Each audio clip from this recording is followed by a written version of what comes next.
The Media Institute, the foremost independent advocate for the First Amendment for over 4 decades, is one of the nation's leading nonpartisan organizations focused on media and communications policy. The Media Institute promotes freedom of speech, recognizes excellence in journalism, and encourages a competitive media environment and communications industry. Considering the current state of affairs in the nation's capital and across the country, our mission has never been more relevant. And now the President and CEO of the Media Institute, Rick Kapler. Good afternoon, and welcome to our final virtual Communications Forum Luncheon of 2020. Thank you for joining us today. We're very honored to have FCC Chairman Ajit Pai as our speaker today. But before I introduce him, I'd like to extend a special thank you to our sponsors. This has been one of the most challenging years in the history of the Media Institute, maybe the most challenging year. We're extremely grateful to you, our luncheon sponsors, for your positive response when we moved the luncheon series to a virtual format earlier this year. We were able to bring you some terrific speakers in this format, and today marks our 8th and final luncheon of this season. We have a terrific speaker today too. We're looking forward to our 2021 luncheon series, which will kick off in February. And we're planning to start the new season with a speaker from Facebook.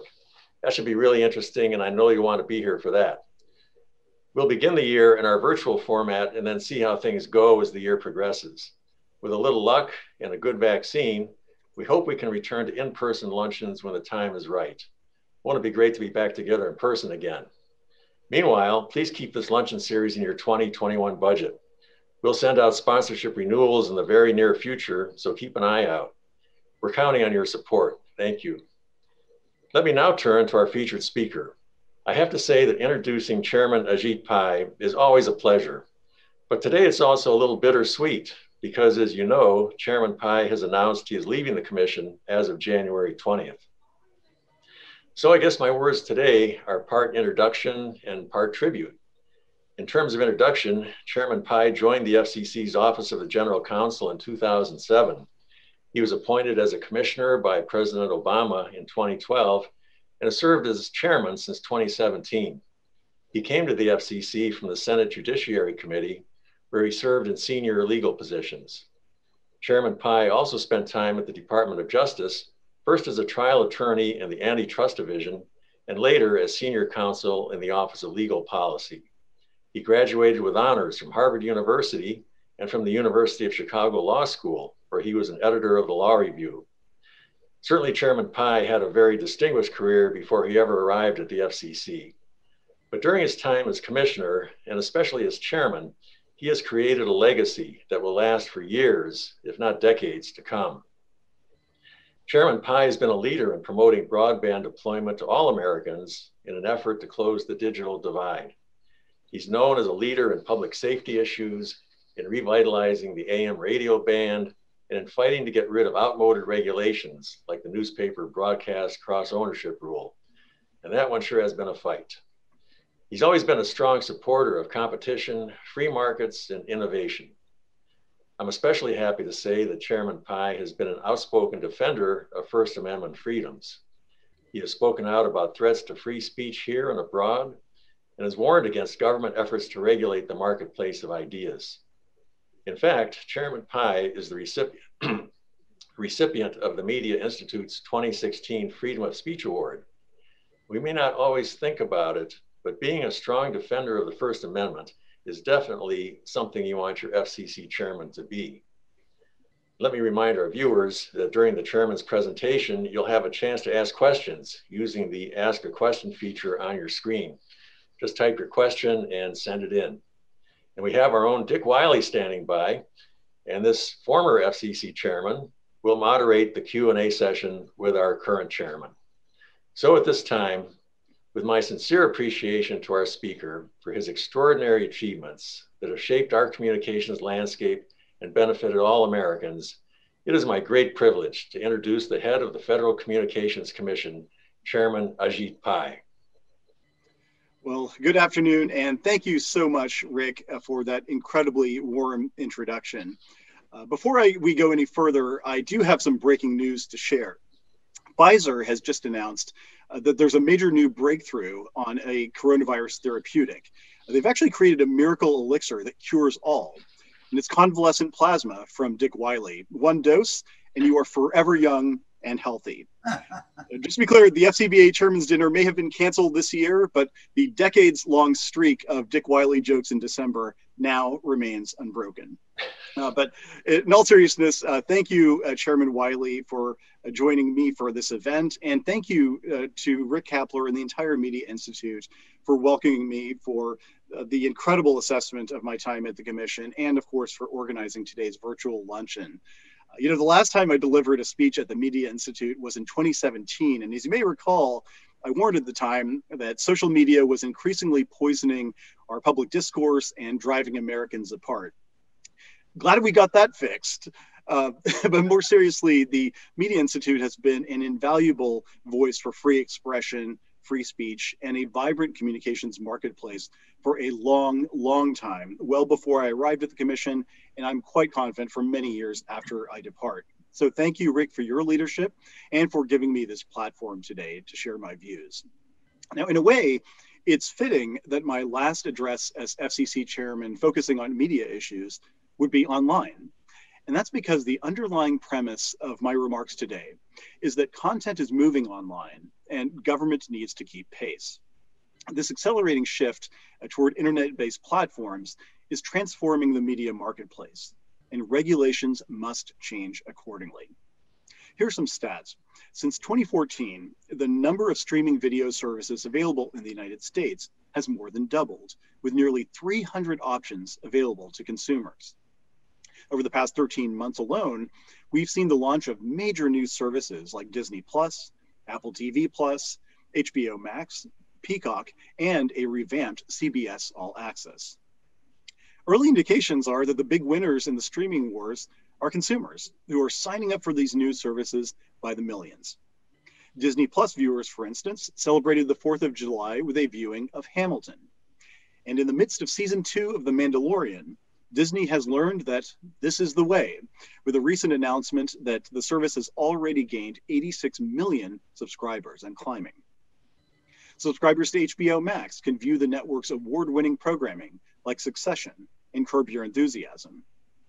And starting with the new Wonder Woman movie this Christmas, they'll be able to watch Warner Brothers Studios' major motion picture releases the same day they open in theaters. Now, on top of all that, established over-the-top players like Netflix are still churning out shows that dominate the cultural zeitgeist, like Tiger King and The Queen's Gambit. One can only hope that there's a purple documentary in the works on Prince to complete the royal trilogy. But it's not just bespoke content that occupies the internet. Even things we used to watch on live television have migrated online.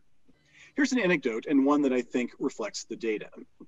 A major sports executive recently told me that virtually nobody under the age of 30 watches his sport on traditional broadcast or cable networks. It's all online. And moreover, both players and fans are creating brands and interacting online, forming an entire new ecosystem of e-commerce and engagement. The bottom line, the days of must-see TV are giving way to must-watch internet. Now, to be sure, the typical American still watches roughly 4 hours of live TV a day. But that consumer spends even more time looking at a smartphone. Compare that to 2017, when smartphone use accounted for only half as much time as live TV consumption. So the marketplace has changed dramatically in recent years. And the FCC, under my leadership, has committed itself to reforming our regulations to match. And I'm proud to say that over the past 4 years, the Commission has made historic strides toward this goal. Now, keeping pace with market realities starts with recognizing that change is constant in this sector. And the government will never be as nimble as private sector companies when it comes to making course corrections. And that's why a core part of our media agenda has been freeing broadcasters to use new technologies and innovate like anybody else. One of our leading efforts to promote broadcast innovation was the authorization of ATSC 3.0, the next generation broadcast television standard. ATSC 3.0 marries the advantages of broadcasting with the capabilities of the internet. it opens the door to a substantially improved free over-the-air television broadcast service. It enables 4K television over broadcast TV. And it makes possible new broadcast internet features like distance learning, telehealth, advanced emergency alerting, hyperlocal news, and the provision of ongoing software and cybersecurity updates to smart cars and Internet of Things devices. As a bonus, it could also add fiercer competition in the video marketplace. Now, ATSC 3.0 would seem to be a no-brainer, but believe it or not, some brainy people said no. They warned us about lost signals and having to buy new equipment, something that doesn't seem to trouble them when it comes to, say, 5G or the iPhone 12. But my view is that the FCC should encourage innovation, not invent reasons to say no. And so we fought, and so we succeeded in authorizing ATSC 3.0 on a voluntary, market-driven basis. In recent months, the rollout of next-gen TV has started to gain real momentum. Television stations in 21 US markets are now broadcasting in ATSC 3.0. And there are now 20 television models available with built-in tuners capable of receiving ATSC 3.0 signals, with more set to hit the shelves in 2021. I look forward to seeing the benefit that consumers realize from this new technology in the time to come. Now, more recently, we took a similar step to give AM radio operators more freedom to innovate. AM radio stations were previously authorized to operate with either analog signals or hybrid signals, which combine analog and digital signals. But locking AM operators into older technologies has led to poor signal quality and listener experience. And so this past October, the FCC voted to give AM broadcasters the choice to convert to all digital operations. Now, making the transition to all digital service presents an important opportunity for AM broadcasters to reach future listeners. All digital signals offer better audio quality with greater coverage than existing AM stations, whether analog or hybrid. And again, AM operators will decide for themselves if the transition is right for them and for their listeners. And we've already seen evidence that an AM station, specifically WFMD in Frederick, Maryland, enjoyed a big bump in ratings after going all digital, using special temporary authority. So there's reason for optimism about digital AM's potential to help struggling stations become competitive players in the market. Now, I should note that this particular AM reform isn't a one-off. As Rick mentioned in his kind introduction, the revitalization of the AM radio service has long been a passion of mine. And the FCC has taken many steps to help AM broadcasters confront the economic and technical challenges that they face today. Perhaps the most important is our translator program, part of our AM radio revitalization initiative. Over 2,800 AM broadcasters have been able to obtain authorizations to build FM translators, and 2,100 are already licensed and on the air. Many broadcasters have told me that their FM translators have given their stations a new lease on life. Now, matching the FCC's rules to the times means not just promoting innovation, but also getting rid of outdated regulations. That we have done, and how. One of my first acts as chairman was to launch a review of the Commission's media rules, almost 1,000 pages worth, in order to revise or repeal those that were unnecessary or unduly burdensome. We call this our Modernization of Media Regulation Initiative. 4 years later, the Commission has adopted 26 orders eliminating or modifying regulations that apply to broadcasters and cable operators. Now, some decisions were easy because the rules were so dusty. For example, we scrapped one rule regarding the use of common antenna sites that was adopted in 1945, back when there was a freeze on broadcast station construction in order to conserve equipment and material for use in World War II. Other reforms did away with rules that deliver no real benefits. One example here is that we eased our so-called leased access rules, which mandate that cable operators set aside channel capacity for independent video programmers. And we did this to reflect significant changes to the video marketplace since the FCC initially adopted these rules. It doesn't make sense for the government to essentially commandeer and mandate wholesale video access In an age where there are YouTube stars, Twitch streamers, basically any sentient being with an internet connection, distributing content to a global audience. Then there's a whole bucket of reforms that you could call our Save the Trees initiative. We eliminated multiple rules requiring businesses to maintain or submit to the FCC hard copies of information readily accessible online.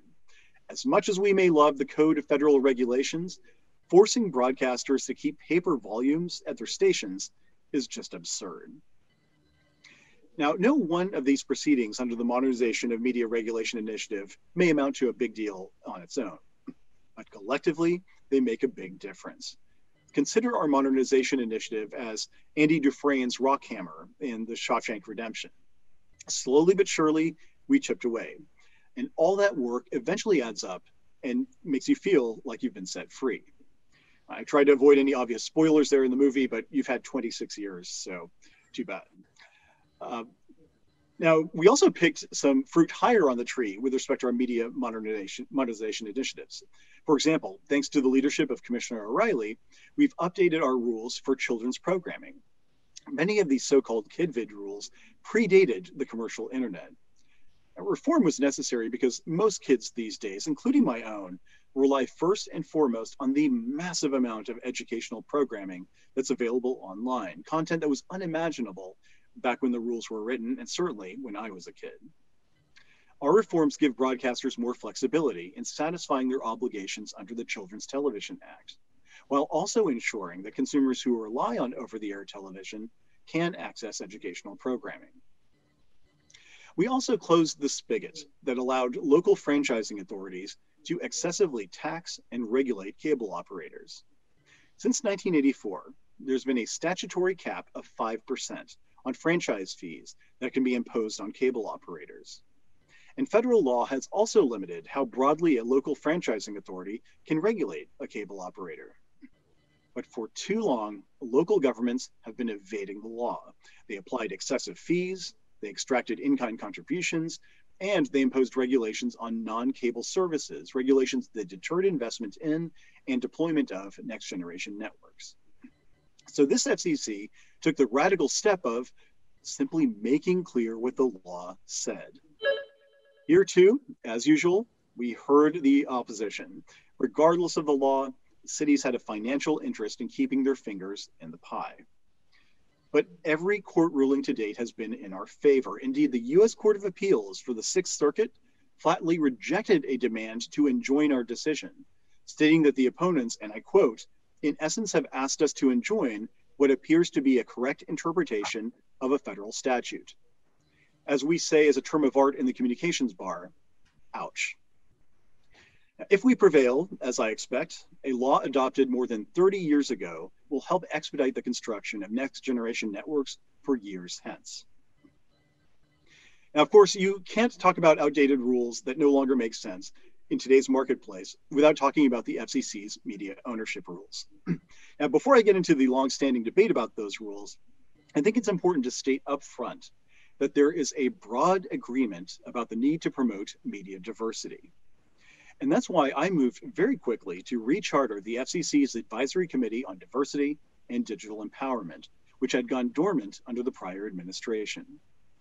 Over the past 3.5 years, the Advisory Committee's leaders have been developing real-world solutions to challenges like access to capital for minority and women-owned businesses in the broadcast industry. The FCC's majority also voted to create a broadcaster incubator program. To encourage the entry of new and diverse voices into the business, this program would pair small, aspiring broadcast station owners with more established broadcasters who could help with training and financing, mentoring, and industry connections. Now, unfortunately, this incubator program has been blocked in court, which brings me back to the media ownership rules.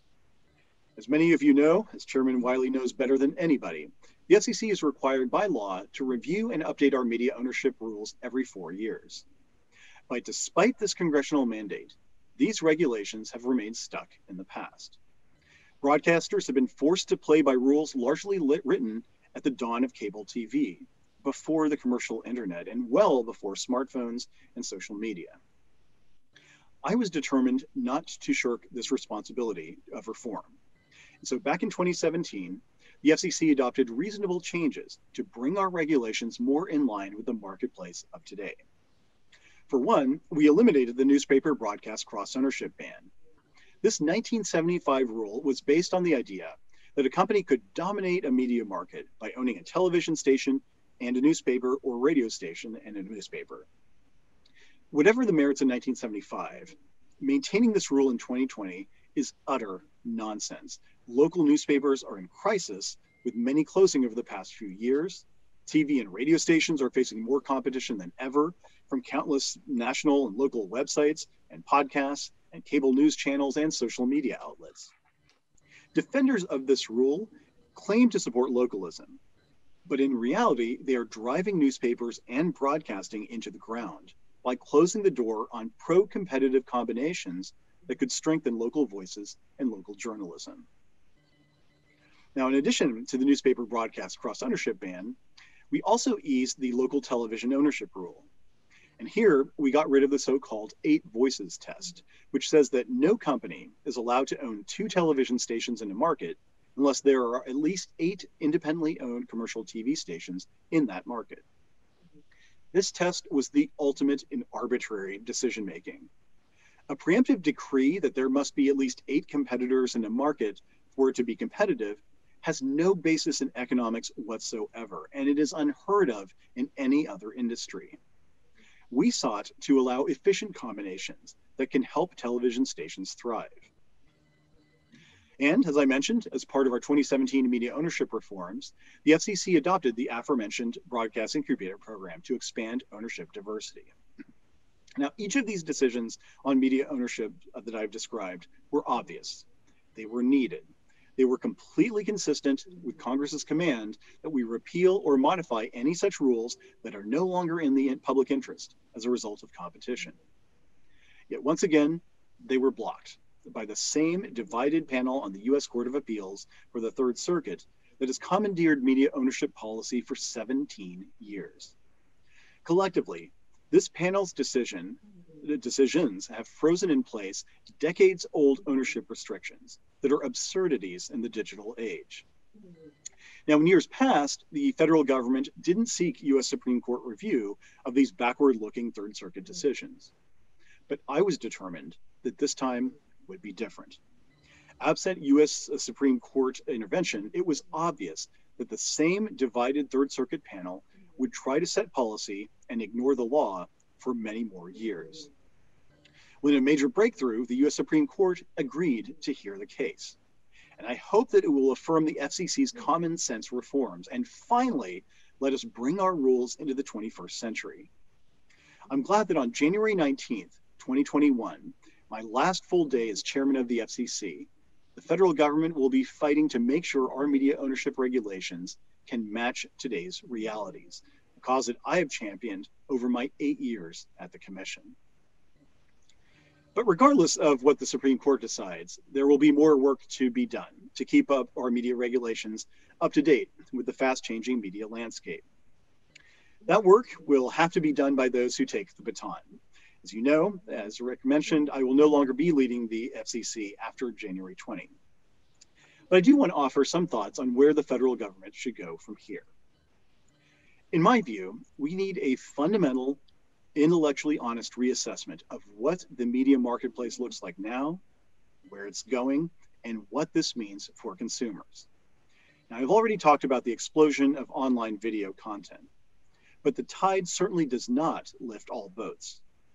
Since 2017, more than 150 million connected TV devices have been sold in the United States, and 80% of US households can now watch programming from the internet on their TV. Over the same 4-year period, major cable and satellite providers have lost approximately 13 million video subscribers. The long predicted prophecy about cord cutting is being realized, and that trend is accelerating. Also, US newspapers have shed more than half their newspaper employees in the newsroom since 2008. If you really want to understand the shifting power dynamics in media, follow the money, and the advertising dollars in particular. From 2010 to 2019, total advertising revenue for all media increased from $209 billion to 270 billion. So the pie has steadily expanded at a 3% annual clip. The big winner is online and mobile media, which has gone from $26 billion in annual ad revenue to $114 billion. Revenue for broadcast TV stations, broadcast TV networks, and radio stations have all essentially held steady in terms of nominal dollars. But with an expanding pie and inflation, standing still means you're falling behind. The big loser has been daily newspapers, whose annual ad revenue has collapsed from $23 billion to $9 billion, a 62% drop. To think about these numbers differently, in 2010, newspapers, broadcast TV stations, broadcast TV networks, cable TV, and digital platforms each controlled between 8.6 and 13.3% of the market for ad dollars. So these five sectors were all roughly on par with one another. In 2019, ad revenue for digital platforms was 38% more than the other four combined. The gap between the haves and the have-nots is even more stark than these statistics would suggest. When we talk about digital ad dollars, we are primarily talking about Google and Facebook, who dominate the market. In 2020, for example, Google and Facebook are each expected to bring in more ad revenue than every TV and radio station in the United States combined. For further perspective, look at how the market assesses these companies. Nexstar is the largest broadcast television station group in the country. Its market capitalization is about $4.6 billion. The number one subscription streaming service, Netflix, is worth about $218 billion. The market cap for the largest cable company, Comcast, is about $230 billion. And the value of Alphabet, Google's parent company, is about $1.2 trillion, equivalent to the GDP of Finland, Colombia, Chile, the Czech Republic, and New Zealand combined. And yet, it is Nexstar that is subject to far more regulation to guard against its supposed market power than companies that are worth 50 or even more than 250 times its size. This is due partly to regulatory inertia, the most powerful force in government, and partly to willful blindness about today's marketplace. But regulations need to shift, and regulators need to see. How? Well, Congress has an important role to play. One statutory change that could have a meaningful impact would be for Congress to expand the FCC's forbearance authority. The law currently allows the FCC to forbear from applying any regulation or provision of the Communications Act to a telecommunications carrier or telecommunications service, or a class of telecommunications carriers or services. Over the years, the FCC has exercised this forbearance power to remove outdated regulatory burdens from telecom carriers. This, in turn, has encouraged infrastructure investment and broadband deployment. Well, the video industry is undergoing just as profound a transformation. It only makes sense for the FCC to be able to take the same steps with respect to obsolete laws and regulations aimed at video providers, including cable operators, broadcasters, and satellite companies. Additionally, I believe the time has come for Congress to consider broader reforms, starting with a top-to-bottom rewrite of the Cable Act. This law was enacted in 1992 for an analog world of monopoly cable operators, based on the assumption of never-ending cable domination. Today, we live in a world where subscriptions to online video distributors are soaring, where cable subscriptions are falling, and where streaming accounts for a quarter of all TV viewing. And there's no reason to think that this trend towards streaming is going to stop anytime soon. If anything, it seems likely to accelerate. So given that the dramatic erosion in the factual underpinnings of the law has taken place, a Cable Act update is desperately needed. I also believe that the federal government needs to fundamentally rethink the very concept of media ownership regulation. It is bizarre to think that an administrative agency should preemptively determine for all time the structure of any marketplace or the geographic limits for a competitor, especially when it comes to a market as dynamic as media. That's especially so when the competition authorities at the U.S. Department of Justice and Federal Trade Commission can address and have addressed anti-competitive conduct, transactions, and the like. This state of affairs is an anomaly. We don't have special rules about how many social media outlets you can own. We don't have special rules for how many streaming services you can own. We don't have special rules limiting how many Americans your internet platform can reach. Indeed, our so-called media ownership rules don't contain ownership rules for much of the media, and in particular, those parts of the media that are growing fast. For some reason, the only ones we have are for broadcasters. On its face, this doesn't make any sense. It makes even less sense when you consider market share for broadcasters is shrinking as they get squeezed by increased competition. Imagine if you were asked to come up with a new media regulation regime from scratch. What would be your reaction if somebody suggested, you shouldn't have any rules for the majority of things that people watch and listen to and read, but let's create a strict ownership cap for broadcast stations and broadcast stations only? You would never single out broadcasters like that, but that's exactly what the FCC's current rules do. The problem is a basic refusal to grapple with today's marketplace, what the service market is, who the competitors are, and the like. When assessing competition, some in Washington are so obsessed with the numerator, so to speak, the size of a particular company, for instance, that they have completely ignored the explosion of the denominator, the full range of alternatives in media today, many of which didn't even exist a few years ago.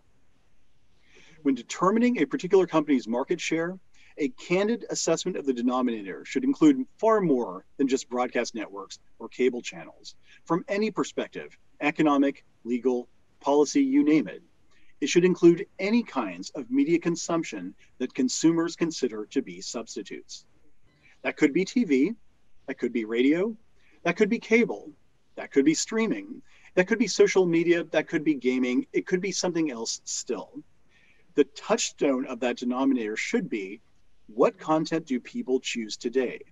Not, what content did people choose in 1975 or 1992, and how can we artificially constrict our inquiry today to match that?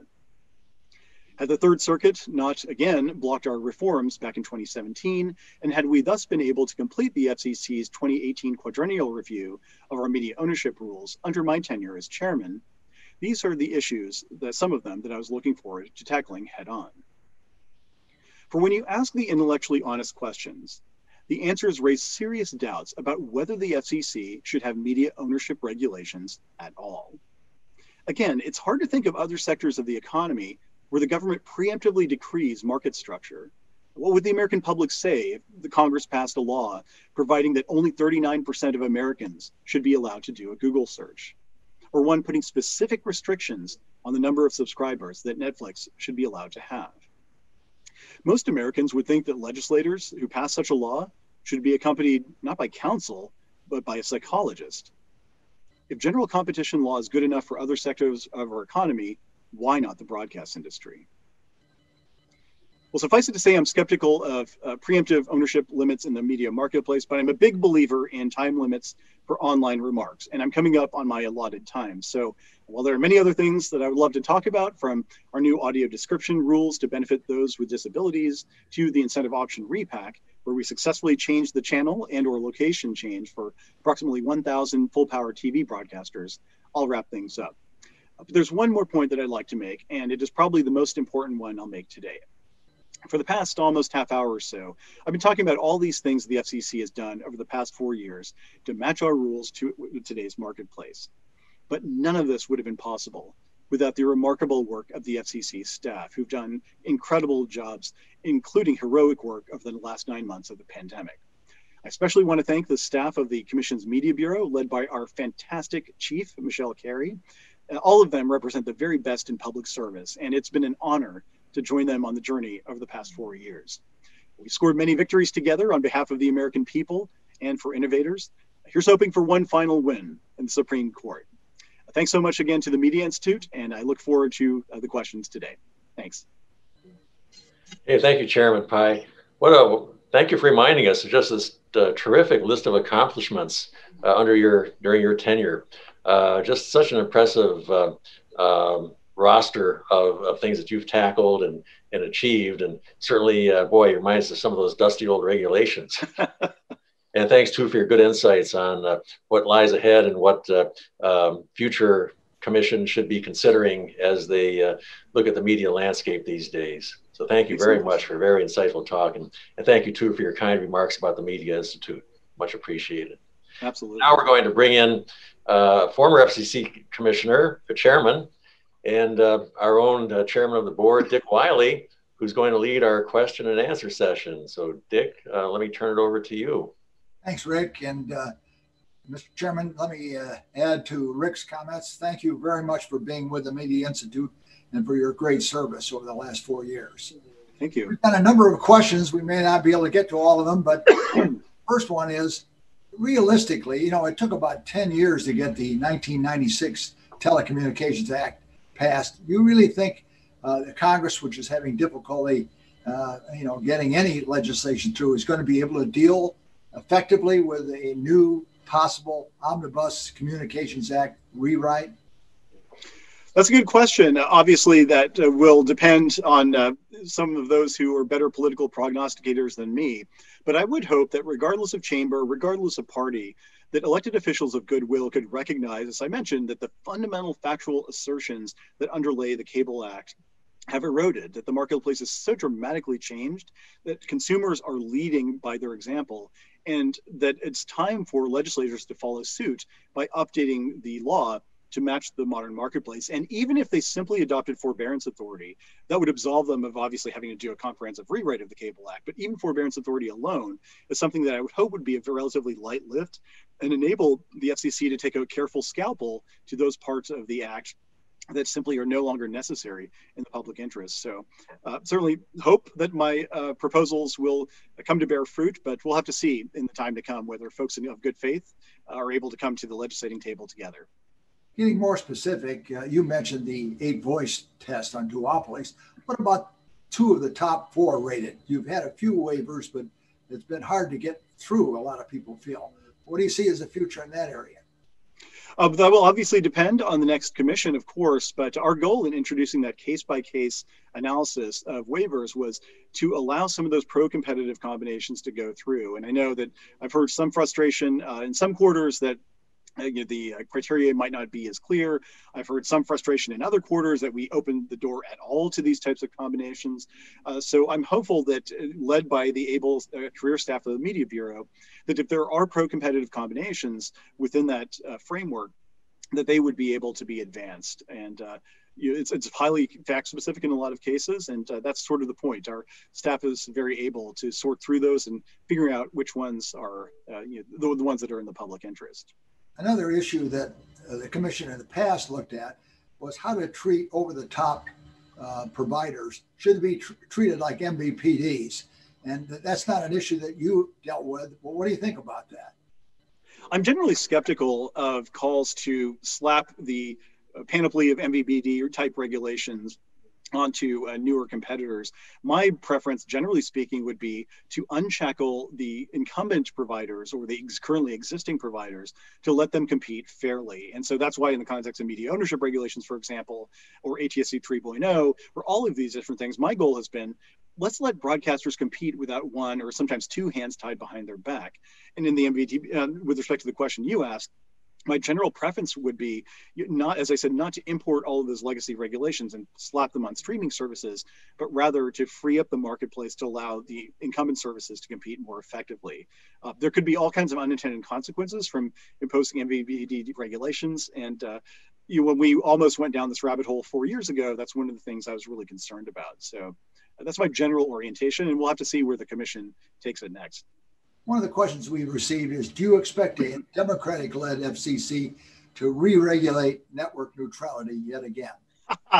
Oh, that's a good question. I don't, it's obviously this issue is one that has excited a lot of concern on the other side of the aisle, and we'll have to see. I mean, obviously that's been an animating issue, despite the fact that there's no market failure, despite the fact that we are now 3 years plus 1 day from our decision in 2017, after which it was said, as you might remember, that this is the end of the internet as we know it. You'll have to pay $5 per tweet. People wouldn't be able to access websites. The internet wouldn't work at all. And I think those predictions have proven so spectacularly baseless that I don't think it would be appropriate for the FCC to revisit the question once again. But that's, of course, a decision for, a future commission to make. That's obviously every commission's prerogative to figure out where they want to take policy. Another question, do you anticipate circulating anything regarding Section 230 in your time left, or a bureau acting on delegated authority? That was a question sent in. So I'm not going to make any news on that front today. Focusing obviously primarily on the media marketplace. And so, I can't give you anything more on that today than I've already said. All right. Another question, do you foresee any ethical conflicts with the FCC's transition team, especially given the Biden administration ethics transition plan? That is a determination that, as I understand it anyway, the Office of Government Ethics and our own ethics team and the Office of General Counsel typically handles. I'm not privy to all those discussions, but my understanding is that everything goes through one or both of those channels. And so I would rely on the ethics professionals to work with the transition team members, and you make the appropriate judgments. This is something that they have been trained to do through many transitions, and I'm confident that they have made already, or they will continue to make the right decisions. Another question submitted, setting aside policy recommendations, what advice would you give to the next person who becomes FCC chairman? I think the advice I would give to any FCC chairman is the advice, generally speaking, that was given to me when I canvassed a number of chairs, including you, as you may recall, several years ago. And I talked to pretty much all of my living predecessors now, going back to Newt Minow, President Kennedy's first FCC chair. And I asked them, how did you approach the job? And importantly, what were your regrets coming out of the job? And one of the interesting threads I drew from those conversations was that often some chair would say, I wish we'd done more. I had a more ambitious agenda, but just for whatever reason, it didn't work out. And so I guess what I would say, what I've tried to pursue over the last 4 years, is figure out what it is that you want to do, and then have the courage to do it.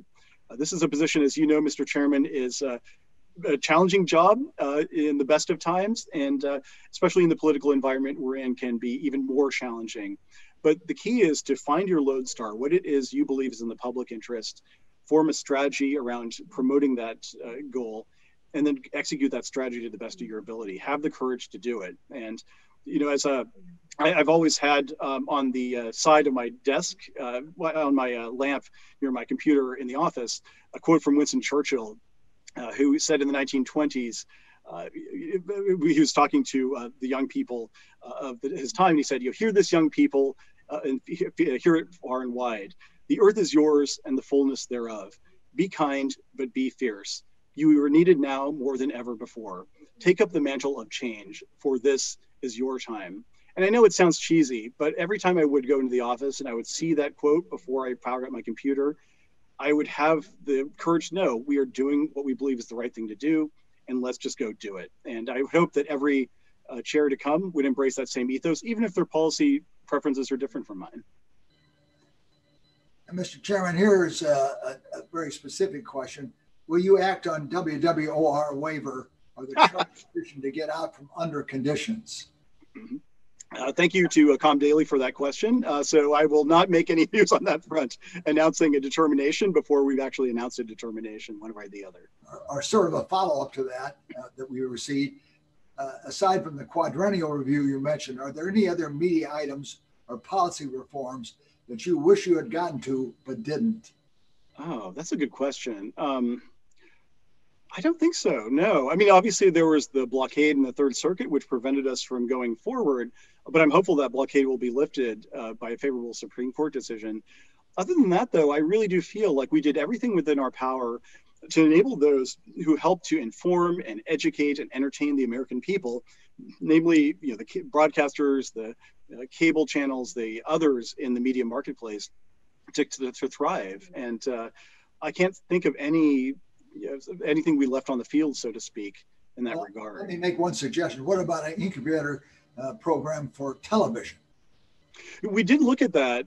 I think it was a year and a half or 2 years ago when we set up the broadcast incubator program. And my vague recollection is that there was a record issue that it might have been we didn't have enough record evidence to support going forward, or maybe it was a legal issue. I can't remember which, but we would love to pursue that incubator idea across the board. And I think, I've talked to some of the folks who benefited from these types of programs, and it's great for everybody involved. And it helps make broadcasting more diverse. It helps it make it more competitive. And it brings in, a fresh new generation of people who are willing to take the business into the future. So I would love to explore it, and I hope future FCCs will too. In that same regard, what about a return to the tax certificate program to perhaps augment more media diversity? Well, that's obviously a decision that Congress will have to make. That is a decision Congress made in the first instance. And so the future Congresses will have to make a decision. I know that there's been some interest in recent years on that front. Looking very broadly, and maybe this was what the Commission's attempt was on the broadcast internet program, but where do you see the competition possibly coming with 5G that's against ATSC 3.0? I think it's going to be tremendous. And part of our goal with ATSC 3.0 is to bring broadcasters onto the IP platform to compete with everybody else. And I really do mean it when I say, as I said in my remarks, there's a constant backward-looking, risk-averse mentality in Washington that refuses to see that consumers themselves are changing dramatically how they consume media.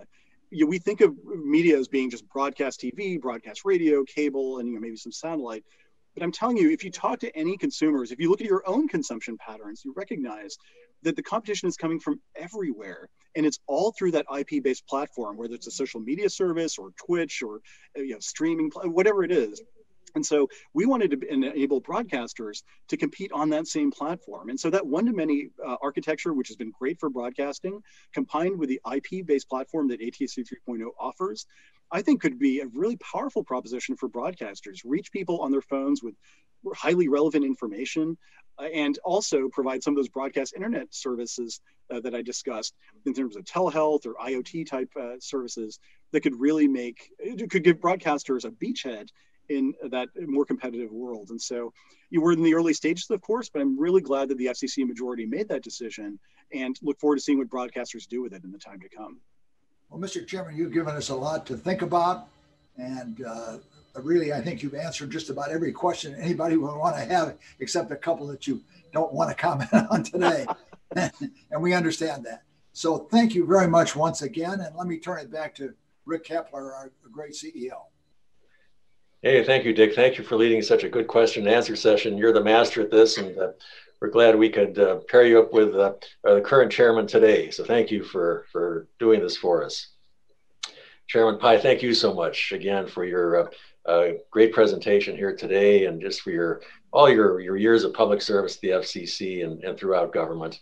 What a legacy you leave behind, and we're very honored that you chose to have our venue here at the Media Institute today as one of your final venues for a presentation, and we really appreciate that. So thanks for being with us today, and thank you for always being such a good friend of the Media Institute over the years, and know that you will always be a friend of the Media Institute, and we look forward to seeing you wherever your career takes you, and seeing you at our events, and we wish you all the best going forward today and always. Thank you, Mr. Chairman.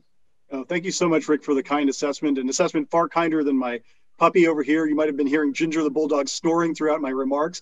Hopefully that wasn't the reaction of you and the others watching, but thank you for the friendship, for the counsel, for your advocacy, for all you have done, as I said, for many years, Rick, and the Media Institute has a very bright future ahead of it with able advocates like you and Mr. Chairman Wiley on the horn. So thank you again.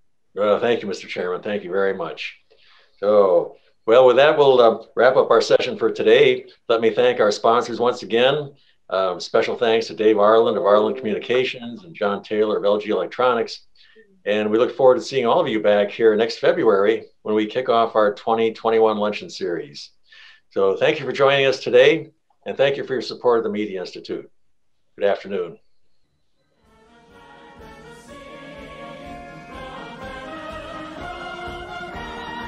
Thank you to our special guest speaker today. Thank you to the Navy Band. And thank you again to our sponsors.